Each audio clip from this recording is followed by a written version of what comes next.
friends, and welcome to the Happy Hour podcast with Jamie Ivey. I am your host, and it's Friday, and so normally every other Friday you are getting in your iTunes or Stitcher or wherever you get your podcast, you're getting the Happy Half Hour, and we're loving doing that. But you know what? Today we decided to do something a little bit different.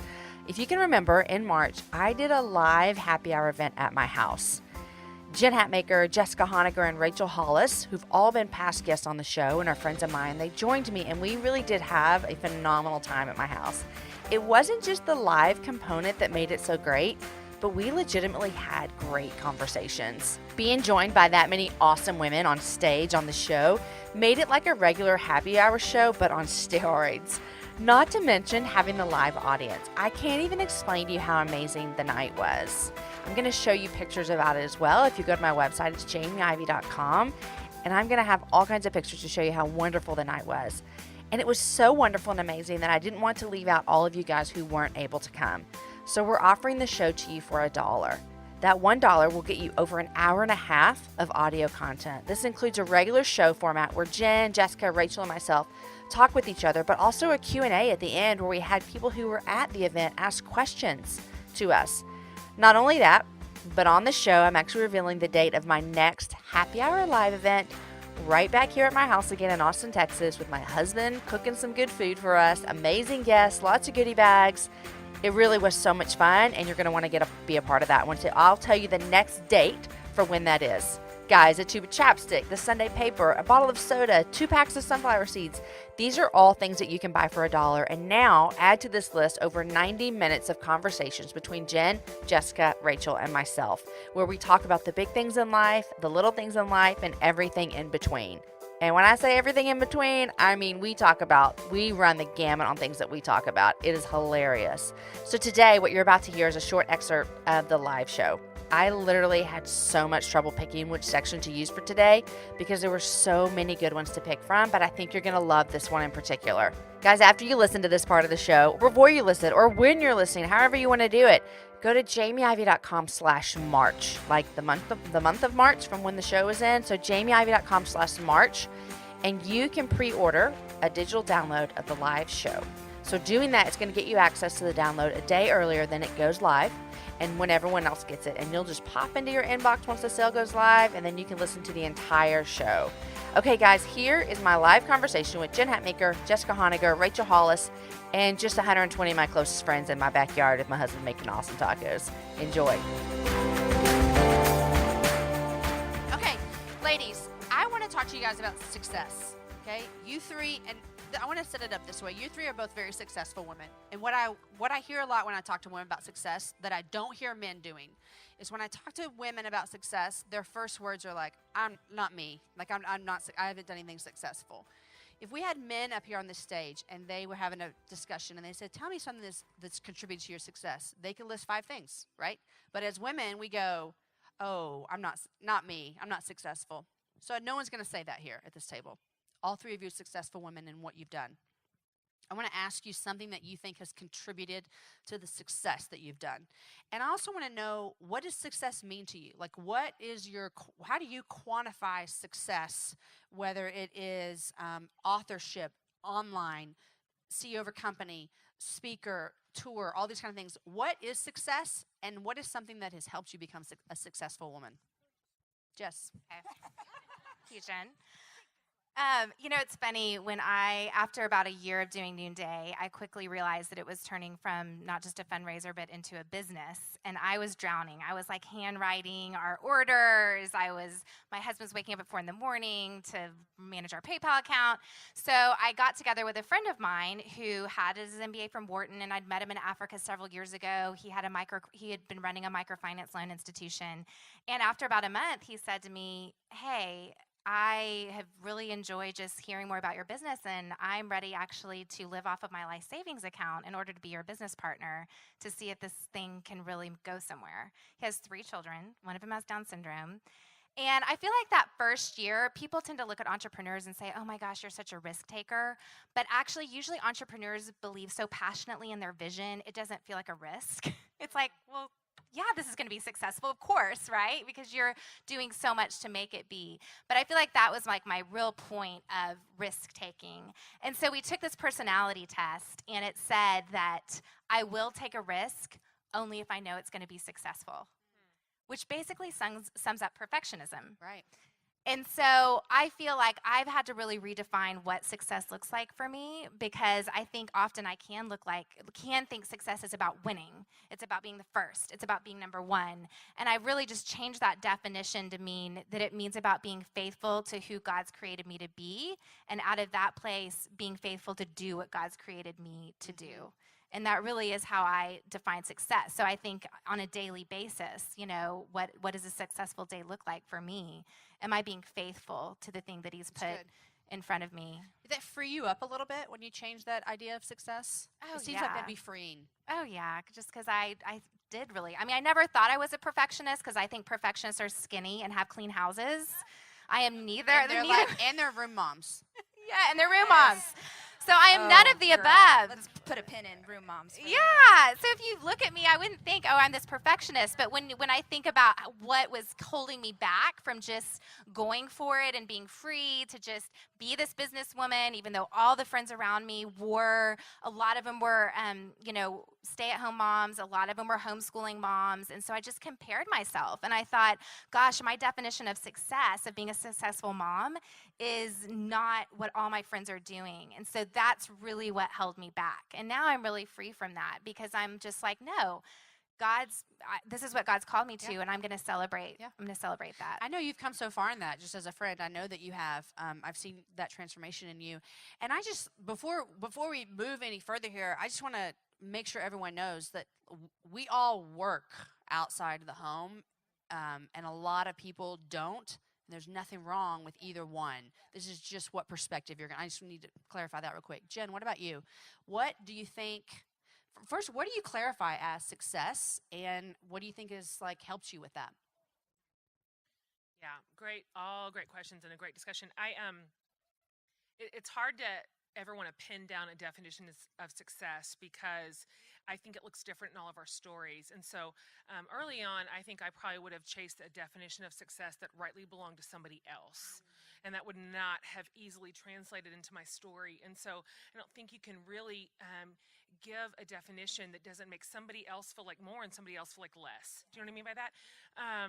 For me, early on, I would say some of the early contributors to beginning to really thrive in my space came from some hard-fought battles. I entered into kind of a spiritual leadership place, and at the time, I really probably spent a great deal of my time in the early years emulating other people that were already succeeding in that space. And you guys, I mean, honest to goodness, I can go back right now. Thank you, Lord, that none of those talks are recorded.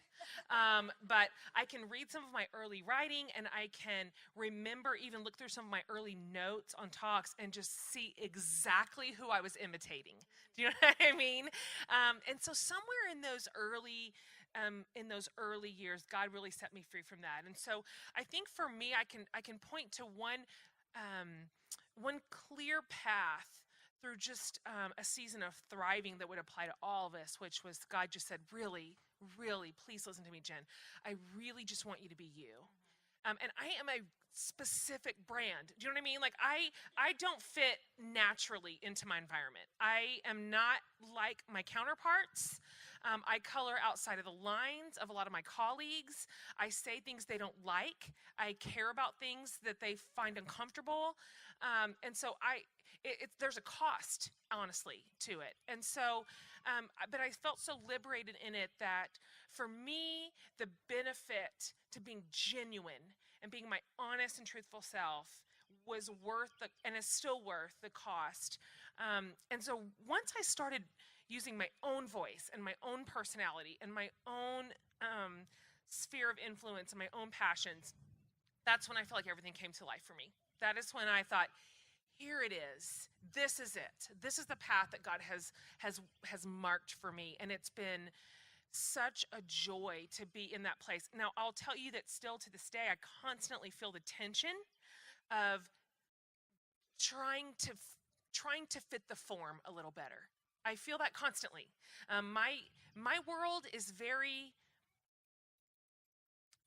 there's a lot of pressure to be a certain way when you're a woman who's a Bible teacher, who's a spiritual leader, and then sort of a cultural thought leader. And so I feel the tug constantly to make some of my peers happy. But I'm more pulled towards God's call in my life to be my own self.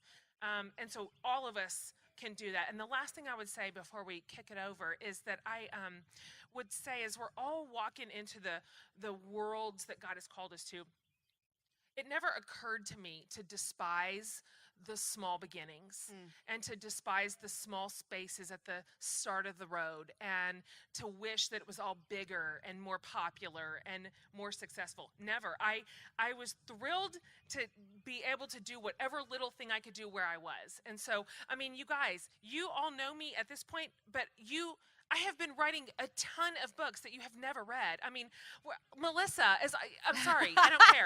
Melissa, raise your hand and wave. Just do it. I don't care, Melissa. She's our good and dear friend. We're in supper club together. I mean, like, we vacation together. And Melissa's introducing me one time to one of her friends, and she's like, this is my good friend Jen. She's, like, written 2 books. I'm like, Melissa, I have written 11. 11. And so I spent a lot of years doing work that no one ever saw, and I do not despise that.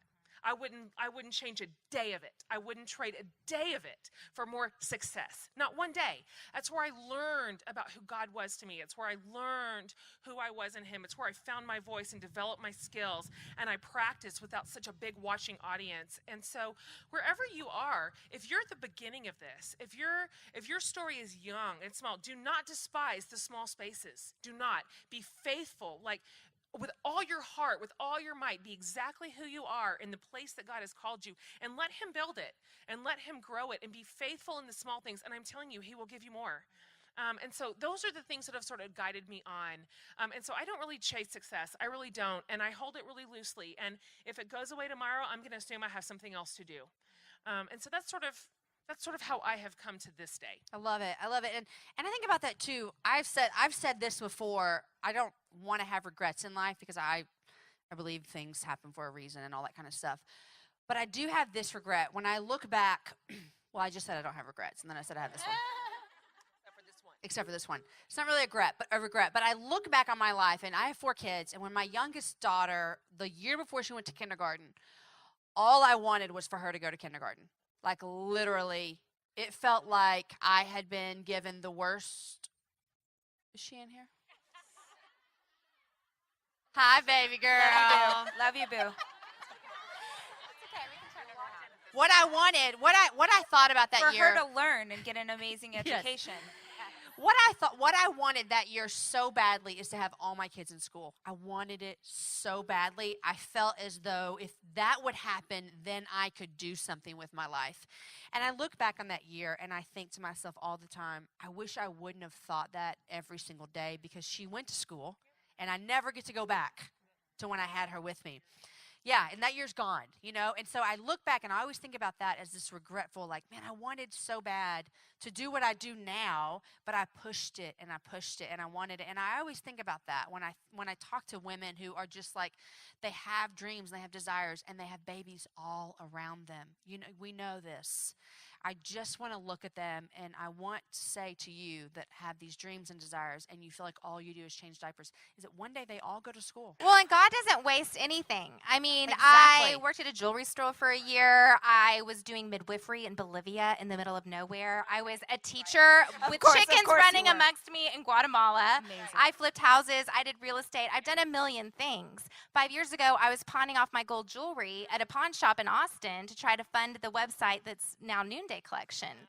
And so I think in this instant gratification culture and this perfectionistic culture, we just see the shiny. But shiny happened. There's a lot of things that go on to lead to that. Right. Yeah. And someone asked me the other day, what would you say when your podcast is successful, this is happening?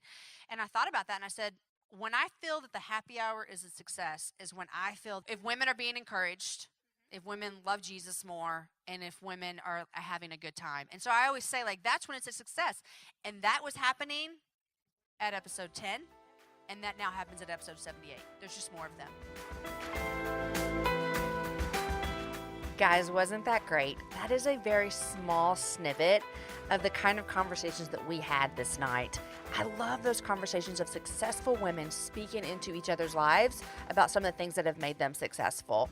I cannot even tell you how much fun the rest of this show is. We may or may not have talked about sex a little bit, maybe about peeing on our pants, parenting, showing ourselves grace. I mean, the list of topics that we covered is so wide. It was so much fun. If a ticket to the live show wasn't in your budget, or if you live halfway across the world, shout out to all you guys listening in the UK, Germany, China, South Africa, France, Australia, and New Zealand. I still want you guys to be able to have access to the awesome conversations and communal atmosphere that the night had. Now, I can't do anything about you missing out on Aaron's pork tacos, but just go to jamieivey.com/March and you can get everything else from that night. Okay, guys, that is it for this Friday. I hope you have an amazing weekend. Mine's going to be fabulous. My entire family is coming to my house, and I love those weekends. I will see you next week when my friend Shelly Giglio joins me for the happy hour. And it's a really great, fun conversation. I learned so much about the ministry that her and Louie are doing, how they started, what passion is, and just the things she's loving. We had a great conversation. Guys, thanks for listening to the happy hour. I can't wait to announce when the next live event is either. So listen to hear that as well. You guys are awesome. Have a great weekend. Have fun with your girlfriends this weekend and have a happy hour with a friend. I'll see you next Wednesday.